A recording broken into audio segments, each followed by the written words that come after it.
또 그들이 눕기 전에 라합이 지붕에 올라가서 그들에게 이르되 말하되 여호와께서 이 땅을 너희에게 주신 줄을 내가 아노라.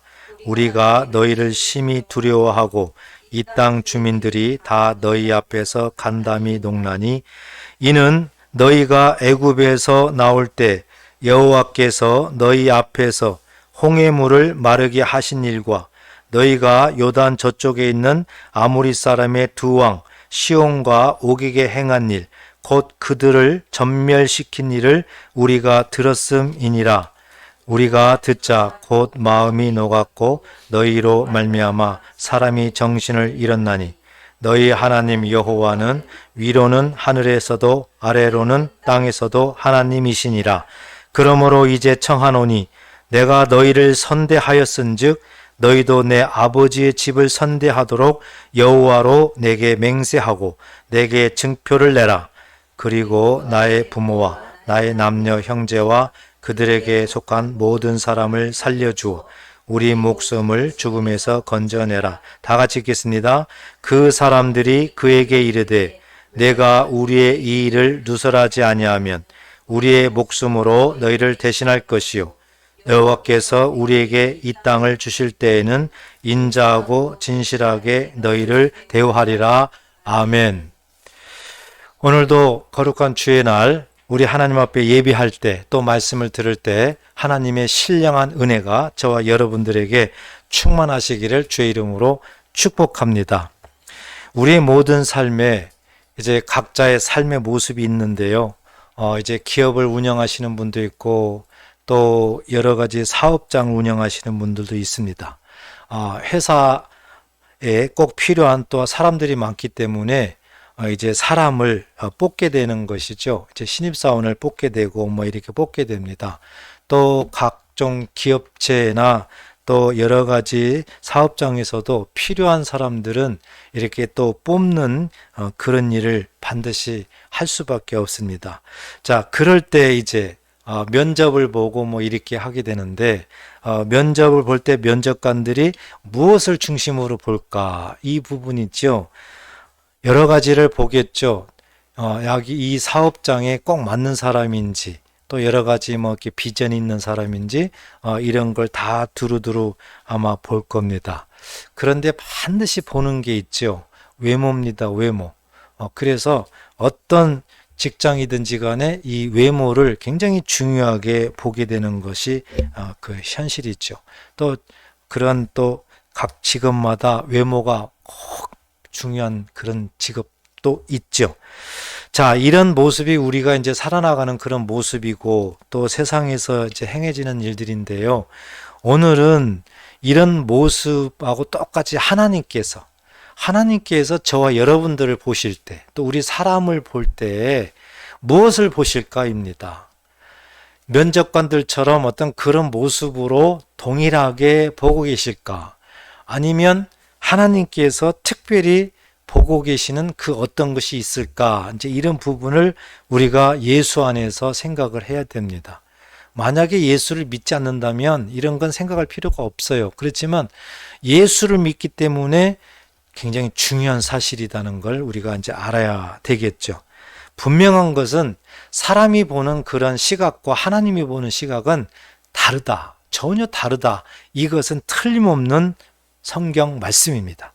그래서 우리는 하나님께서 우리를 볼 때 무엇을 볼까? 어떤 것을 중심으로 볼까?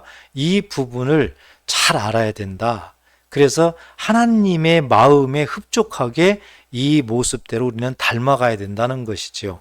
그래서 오늘 본문을 통해서 우리가 이런 부분들을 잘 살펴보고 저와 여러분들도 세상 살면서 사람을 바라볼 때, 사람을 선택할 때 무엇을 중심으로 봐야 되는가?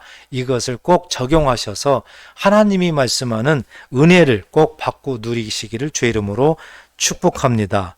오늘 본문 말씀은 우리가 정말 재미있고도 굉장히 은혜 받는 그런 말씀들인데요.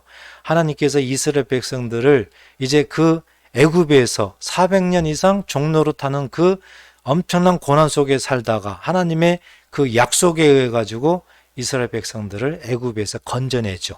이것을 출애굽이라고 합니다.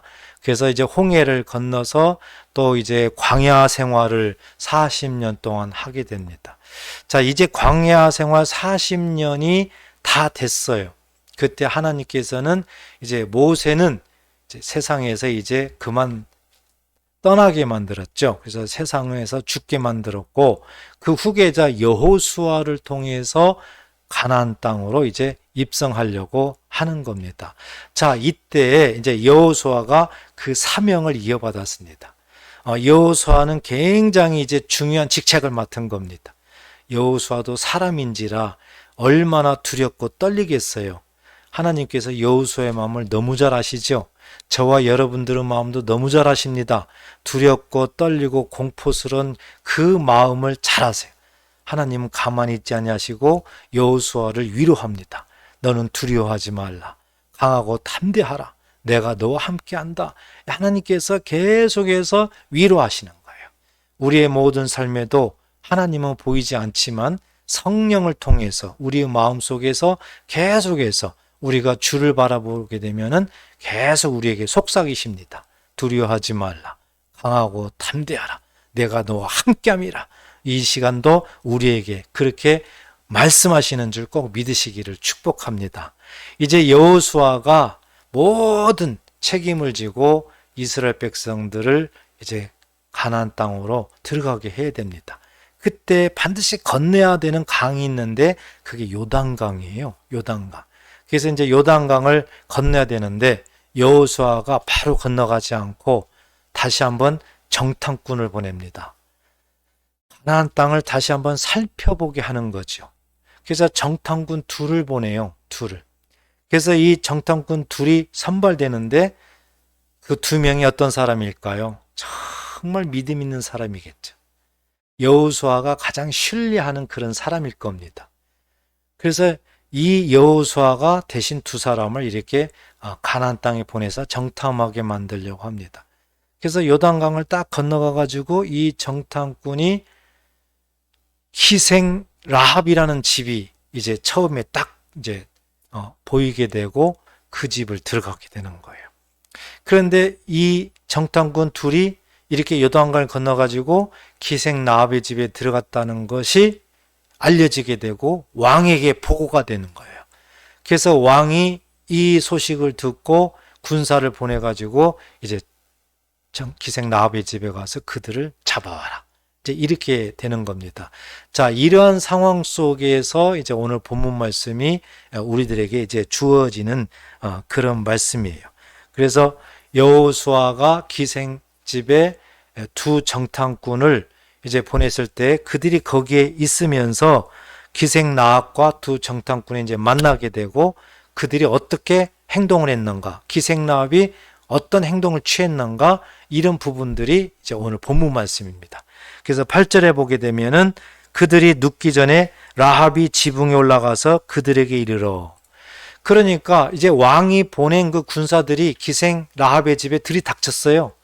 그래가지고 기생 라합한테 그들을 내놔라. 그들이 이리 들어간 것을 안다. 그러니까 내놔라. 이렇게 지금 큰 소리로 말을 하는 거죠. 그렇지만은 기생 라합은 그 군사들이 오기 전에 미리 두 정탐꾼을 지붕에다가 이미 숨겼단 말입니다. 그래서 그들이 가고 난 다음에 기생 라합이 그들에게 9절 보니까 말하되 여호와께서 이 땅을 너희에게 주신 줄을 내가 안다. 우리가 너희를 심히 두려워하고 이 땅 주민이 다 너희 앞에서 간담이 녹나니. 이렇게 기생 라합과 두 정탐꾼과의 대화. 기생 라합이 하나님이 어떤 분인가를 이렇게 하나하나 얘기를 하게 됩니다. 다시 얘기해서 오늘날로 표현하면 신앙 고백을 하고 있는 거예요. 기생 라합이 신앙 고백한다. 그런데 기생 라합이 누굽니까? 이방인이죠. 그는 하나님을 믿는 사람도 아니었습니다. 하나님을 만난 적도 없었어요. 단지 그는 소식만 들은 겁니다. 소식만. 이제 그 다음에 10절에 보면은 그가 이제 말할 때 보니까 이는 너희가 애굽에서 나올 때 여호와께서 너희 앞에서 홍해물을 마르게 하신 일과 너희가 요단 저쪽에 있는 아모리 사람의 두 왕 시온과 옥에게 행한 일 곧 그들을 전멸시킨 일을 우리가 들었습니다. 광야 40년 동안의 일을 말하고 있는 겁니다. 광야 40년 동안 하나님께서 이스라엘 백성들을 어떻게 인도했는가를 기생 라합이 다 들었다. 그래서 그 고난과 어려움과 역경 속에서도 하나님이 이스라엘 백성들을 다 돕고 있다는 것을 우리가 이 가나안 땅에서 다 들었다. 그리고 이 아모리왕, 바산왕, 시온과 옥인데요. 이 두 나라를 광야에서 하나님께서 그 두 나라를 이스라엘 백성들에게 완전히 손에 붙여서 그들을 전멸시켰어요. 이스라엘 백성들에게 그 땅을 줬습니다. 이것까지도 다 들었다. 그러니까 기생 라합은 듣고 그냥 믿었다는 얘기예요. 듣고 하나님이 어떤 분이신가를 그냥 믿었다, 그 뜻이에요. 그래서 기생 라합과의 이 대화가 오늘 본문 보니까 아주 구체적으로 기록이 되어 있다라는 거죠. 자, 이러한 기생 라합을 하나님께서는 이제 보고 계시는데요. 기생 라합의 무엇을 보고 있었을까입니다. 기생 라합의 어떤 외모를 봤을까? 기생 라합의 어떤 직업을 봤을까? 기생 라합의 무엇을 봤냐 이거죠. 분명히 우리 사람들은 이렇게 면접 볼 때 이렇게 찾을 때 보면 면접을 보잖아요. 그런데 그때 보면은 여러 가지 이렇게 보게 되지만은 사람 외모를 많이 봅니다. 머리부터 밑에까지 외모를 많이 봐요. 그리고 그 외모를 보고 주로 판단을 하게 됩니다. 자, 사람은 이것이 어떻게 보면은 당연할 수가 있습니다. 그렇지만 하나님은 다르다. 하나님은 기생 라합의 외모를 봤을까? 무엇을 봤을까? 이것이 우리한테는 굉장히 중요한 일입니다. 결론적으로 얘기해서 하나님은 외모를 보지 않습니다. 이 사실을 꼭 믿으셔야 됩니다. 그러면 하나님은 무엇을 보실까? 중심을 봅니다. 중심. 그 속에 마음을 보는 거예요. 기생 라합의 그 중심을 본 거예요. 기생 라합의 그 마음을 본 거예요. 다시 여기서 기생 라합의 마음이 어떻게 형성되어 있는가? 지금 이 10절에 보니까 기생 라합이 광야에서 하나님이 이스라엘 백성들을 어떻게 인도했는가? 어떻게 그들을 지키시고 보호하셨는가? 대적하는 그 무리들을 하나님이 어떻게 멸망시켰는가? 이런 것들이 기생 라합 마음속에는 심어져 있었어요. 그리고 하나님을 믿지 않는 이방인이지만 그 소식을 듣고 하나님을 믿었어요. 하나님을 온전히 이런 분이다 이 믿었어요. 그리고 이 기생 라합의 그 11절에 보니까 그 마음이 드러나고 있는 겁니다. 우리가 듣자 곧 마음이 녹았고 너희로 말미암아 사람이 정신을 잃었나니 그랬어요. 그 다음이 중요해요.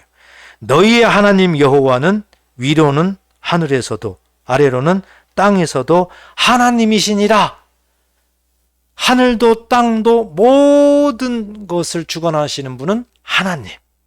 오직 하나님께서 세상을 다스리시고 구원하시고 인도하심을 기생 라합은 고백하고 있다. 이것이 기생 라합의 신앙 고백의 클라이막스예요. 그러니까 오늘날 우리가 세상에 살면서 세상에 이것저것이 많죠. 겪는 일도 많고 고난도 많고 많습니다. 그렇지만 우리의 마음속에 무엇이 들어있느냐 이거죠. 우리가 보이지 않는 이 마음속에 뭐가 정리되었느냐 이거예요. 어떤 일이 일어났을 때 정말 위경에 처했을 때 오늘 기생 라합처럼 그럼에도 불구하고 천하에 모든 것을 주관하시고 창조하시고 인도하시고 구원하시는 분은 하나님이시다. 이것이 우리들 마음속에 깊숙이 자리 잡고 있다면 하나님은 그걸 본다는 거예요. 그것을 중심을 본다 이겁니다. 하나님은 환경을 보지 않아요. 하나님은 외모를 보지 않는다고요. 하나님은 중심을, 마음을, 믿음을 보신다는 것을 우리에게 가르쳐주고 있다. 이것을 잊지 말라는 것. 기생 라합을 통해서 우리에게 하나님께서 말씀하고 있는지 꼭 믿으시기를 축복합니다. 그래서 이 기생 라합은요, 성경에 보게 되면 우리 인간적으로 이렇게 볼 때 외모를 보기 때문에 기생 라합을 어떻게 바라봅니까? 그는 기생이다. 그는 창녀다. 그는 악한, 그냥 지저분한 그런 일을 해서 돈을 벌어가지고 그렇게 한다. 그렇게 바라보게 됩니다. 그렇지만 성경은 그렇게 바라보고 있지 않아요. 하나님의 시선, 하나님의 관점, 하나님이 기생라합을 어떻게 바라보는가 정확하게 성경은 초지일관 우리에게 말씀하고 있습니다. 신약 성경의 히브리서 11장 31절에도 보니까 믿음으로 기생라합은 그랬습니다. 기생라합 앞에 믿음으로 이렇게 말해요. 믿음으로 기생라합은 정탐꾼을 평안히 영접하였다. 이렇게 다시 한번 말씀하고 있죠. 이 기생라합이 정탐꾼이 내버려 두면은 붙잡혀 가가지고 죽습니다. 만약에 정탐꾼이 붙잡혀서 죽으면은 여호수아를 비롯한 이스라엘 백성들이 요단강을 건너기에는 심각한 장애물이 생긴 겁니다. 어찌 보면은 많은 고민을 할 겁니다. 그렇지만 기생라합이 하나님이 어떤 분인가를 듣고 믿고 하나님의 사람 두 정탐꾼을 숨겼어요. 그래서 신약시대에도 기생라합에 대한 그런 평가가 하나님의 마음으로 동일하게 평가를 하고 있다. 그래서 기생라합은 믿음의 사람이었다. 믿음으로 이렇게 우리에게 말씀을 하고 있는 거죠. 그래서 정탐꾼들을 잘 영접해서 하나님 말씀에 그는 순종하게 됐고 결국 멸망의 길에 서지 않았다. 악한 자들과 함께 멸망하지 않았다. 이것을 히브리서 11장 31절에 우리에게 말씀을 하고 있습니다. 하나님의 그 시선은 어디에 있었을까? 자, 신약시대에도 우리 예수님을 통해서도 우리에게 말씀을 합니다. 예수님의 시선, 예수님은 무엇을 바라보고 있을까? 예수님은 무엇을 중요하게 그 사람에 대해서 바라보고 있을까? 이것을 우리에게 예수님도 말씀하고 있는데요. 우리가 잘 아는 요한복음 4장에 보면 사마리아인 여인이 나와요. 사마리아 여인. 우리 예수님이 제자들과 함께 사마리아를 지나갈 때 이제 우물가에서 예수님과 사마리아 여인이 이제 만나게 되는 겁니다. 그때 사마리아 여인은 우물에 이제 물을 퍼러 온 거고요. 예수님은 그 사마리아 여인에게 이제 물 좀 다오 하고 서로 대화를 하게 됩니다. 자, 이 대화를 하게 되면서 예수님의 의미심장한 그런 말들이 이제 주어지게 되는 거죠. 내가 주는 물을 먹는 자는 영원히 목마르지 아니할 거다. 뭐 이런 말을 비롯해서. 그런데 이 사마리아 여인은 그 당시에 남편이 5이었어요. 남편이. 그것도 지금 현재 남편도 있는 겁니다. 인간적으로 볼 때는 굉장히 비난받아야 될 여인입니다. 근데 실질적으로 그 당시에 유대인들은 이 사마리아 여자를 그렇게 봤어요. 그래서 남편이 여러 명 있는 여자, 굉장히 몹쓸 여자, 대우받지 못하는 그런 여자로 유대인들은 평가를 하고 그런 외모를 본 겁니다. 과연 예수님은 어떻게 그 사마리아 여인을 바라봤을까? 이 부분인데요. 성경을 통해서 우리가 엿볼 수가 있어요. 자, 사마리아 여자가 예수님께 말하고 있는 그 장면을 보면 우리가 이제 알 수가 있는데 요한복음 4장 19절 20절 보니까 예수님이 여자를 바라보면서 여자가 예수님에게 이렇게 말을 합니다. 여자가 이르되 주여 내가 보니 선지자로소이다. 선지자. 유대인들이 외모를 보고 남편이 5이나 되는 저런 여자, 그 여자가 예수님께 말하는 첫 마디가 뭐예요? 예수님을 보니까, 당신을 보니까 선지자 같습니다. 선지자. 선지자라고 고백을 하는 거예요. 우리 조상들은 이 산에서 예배하였는데 당신들의 말은 예배할 곳이 예루살렘에 있다 하더이다. 예루살렘에 성전이 있다는 것을 너무 잘 알고 있고 예루살렘에서 예배하고 있다는 것을 이 여인은 너무 잘 알고 있습니다. 뭔가 하나님께서 임재하고 있는 곳 예루살렘을 알고 있는 거예요. 자, 그리고 요한복음 4장 25절에도 보니까 여자가 이르되 메시아 곧 그리스도라 하는 이가 오실 줄을 내가 아노니 그랬습니다. 그러니까 이 여인은, 사마리아 여인은 메시아를 알아요. 메시아 사상을 알아요. 그리스도를 알아요. 메시아가 이 땅에 오셔서 반드시 구원할 거라는 것을 이 여자는 알고 있다는 겁니다. 만약에 유대인들이 생각하는 외모를 보고 이 여인이 남편이 막 많고 뭐 그런 아주 취급하기도 어려운 그런 여자로 봤다고 하면 그 여자 입에서 이런 말이 나오겠습니까? 그런 여자 입에서 메시아란 말이 나와요? 그리스도라는 말이 나오겠습니까? 선지자라는 말이 나오겠습니까? 나올 수가 없죠. 만약에 나온다면 돈 얘기 나오고 뭐 얘기 나오고 그래야 되겠죠. 그런데 여자 입에서 전혀 그런 말이 나오질 않고 말씀 중심의 언어가 나와요. 왜 유대인들은 이런 것들을 모르고 사마리아 여자 외모만 바라보고 남편이 몇 명이 있고 저 여자는 아주 지저분한 여자고 이렇게 취급을 했을까? 그들은 사람의 관점으로 봤기 때문에 그렇습니다. 그렇지만 우리 예수님은 하나님의 관점으로, 하나님의 시선으로, 하나님의 눈으로 바라보기 때문에 그 사마리아 여자의 중심을 보고 있는 겁니다. 사마리아 여자의 그 마음을 본 겁니다. 그 마음 속에 하나님의 말씀으로 가득 차 있어요. 하나님의 그 말씀으로 믿고 있습니다, 여러분. 왜 성경에 이렇게 여러 여자들을 기록해 놓고 우리들한테 비춰줄까요? 구약성경에 보면은 다말이라는 여자도 마찬가지예요. 오늘 본문의 기생 라합도 직업이 이렇습니다.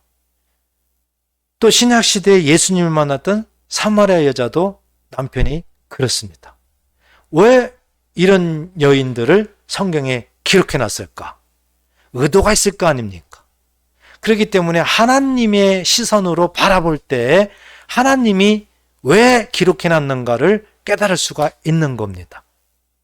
하나님은 이렇게 하나님의 시선으로 바라보니까 중심을 보고 계셨더라. 그 마음 속에 하나님을 신뢰하는 말씀을 믿고 있는 그 말씀이 마음속에 있느냐, 이 부분을 바라보는 거예요. 그랬을 때 하나님께서 그런 사람들을 택해서 그런 사람을 통해서 큰 일을 하게 하시고 영광 받으신 줄 꼭 믿으시기를 주의 이름으로 축복합니다. 우리가 이렇게 사람을 판단할 때, 선택할 때 어떻게 선택할 것인가, 무엇을 바라볼 것인가는 굉장히 중요한 사실. 그래서 오늘 본문을 통해서 기생 라합을 통해서 또 우리 예수님 보니까 사마리아 여인을 통해서 우리에게 너희도 이렇게 선택해라. 너희도 이것을 중심으로 사람을 바라봐라. 우리에게 참 좋은 삶의 지혜를 주신 줄 꼭 믿으시기를 바랍니다. 하나님은 이렇게 선택한 사람을요, 과연 어떻게 하셨을까? 오늘 기생 라합은 하나님께서 그 중심을 보시고 두 정탐꾼을 통해서 이제 기생 라합에게 약속하십니다. 약속하세요. 우리가 읽었던 오늘 본문 14절에 보니까 그 사람들이 그에게 이르되, 두 정탐꾼이 기생 라합에게 이릅니다. 내가 우리의 이 일을 누설하지 아니하면 우리의 목숨으로 너희를 대신할 것이요 여호와께서 우리에게 이 땅을 주실 때에는 인자하고 진실하게 너를 대우하리라. 이 기생 라합의 모든 것들을 보장하는 말씀이에요. 구원하겠다는 약속입니다. 기생 라합이 네가 이렇게 했은즉 내가 너의 마음에 하나님을 신뢰하는 이 믿음을 받은즉 내가 너를 이제는 이끌어가리라. 너를 책임지리라. 너를 구원하리라. 어떤 상황 속에서도 너는 반드시 구원을 받는다. 이것을 보장했습니다. 하나님이 중심을 보시고 택한 자들은 하나님께서 반드시 책임지시고 보장하신다는 것을 저와 여러분들에게도 말씀한 줄 꼭 믿으시기를 축복합니다. 기생 라합은 얼마나 하나님께서 높여주고 얼마나 쓰셨느냐. 마태복음 1장 4절 6절에 보면은요, 예수님의 족보가 나옵니다. 예수님의 육적인 족보가 나와요. 그때 보니까 람은 아미나답을 낳고, 아미나답은 나손을 낳고, 나손은 살몬을 낳고, 살몬은 라합에게서 보아스를 낳고, 보아스는 룻에게서 오벳을 낳고, 오벳은 이새를 낳고 그랬습니다. 그러니까 쭉쭉 낳고 보면은 이제 나중에 예수님이 육적으로 이 땅에 태어나는데요. 예수님의 육적인 족보를 쭉 거슬러 올라갔더니 다윗이 나옵니다. 다윗. 그러니까 예수님의 조상은, 육적인 조상은 다윗도 있어요. 그런데 더 거슬러 올라가서 보니까 이새가 있고요. 그 다음에 여기에 보니까 보아스도 있고요. 그 보아스 바로 아버지가 살몬이에요. 살몬. 근데 살몬의 부인이 오늘 본문의 기생 라합입니다. 따라서 기생 라합이 예수님의 조상 육적인 조상에 들어가 있는 거예요.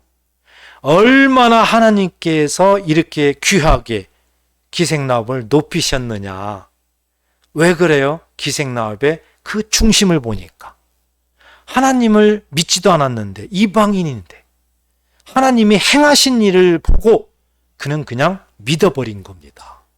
그 믿음 때문에 이렇게 하나님께서 기생 라합의 모든 삶을 존귀히 여기고 또 높여주고 놀라운 하나님의 복을 받는 주인공으로 만드신 줄 꼭 믿으시기를 축복합니다.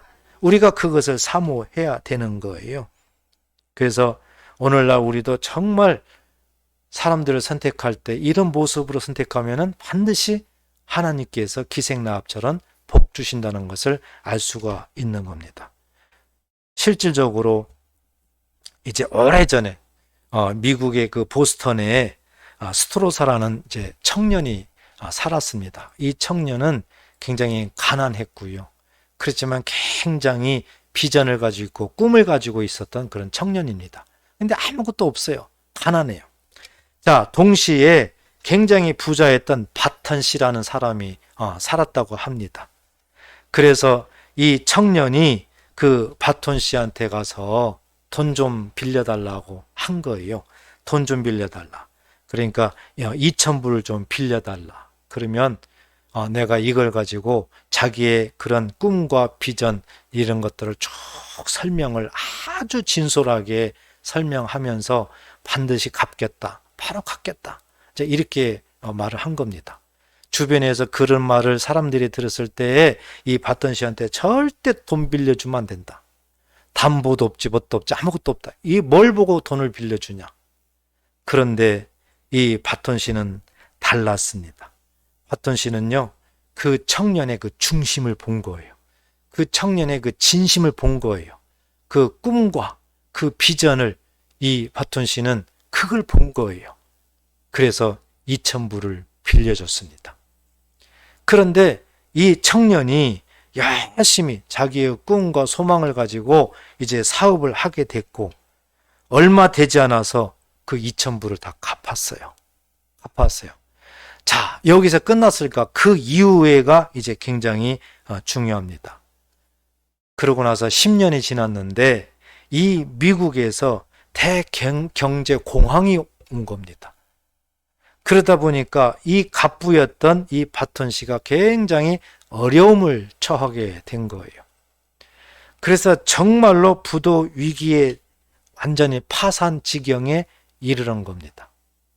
근데 이 소식을 그 청년이 알았던 거예요. 스트로사가. 그런데 이 청년이 그 마음속에 다 감사하는 마음, 늘 뭔가 보답해야 되겠다는 그 마음이 있었던 겁니다. 그래서 이 바톤 씨를 찾아가 가지고 내가 지금 빚진 돈을 갚아주겠습니다. 그게 75,000불이었대요. 바톤 씨가 깜짝 놀란 겁니다. 네가 빌려간 2,000불은 이미 다 갚았지 않느냐. 그런데 어떻게 이것까지 네가 이렇게 말을 하느냐. 이때 그 청년이 말합니다. 당신이 베풀어 주신 주신 이 은덕을 제가 평생 어떻게 잊겠습니까? 평생 다 갚아도 갚지 못합니다. 여러분, 얼마나 아름다운 말이에요.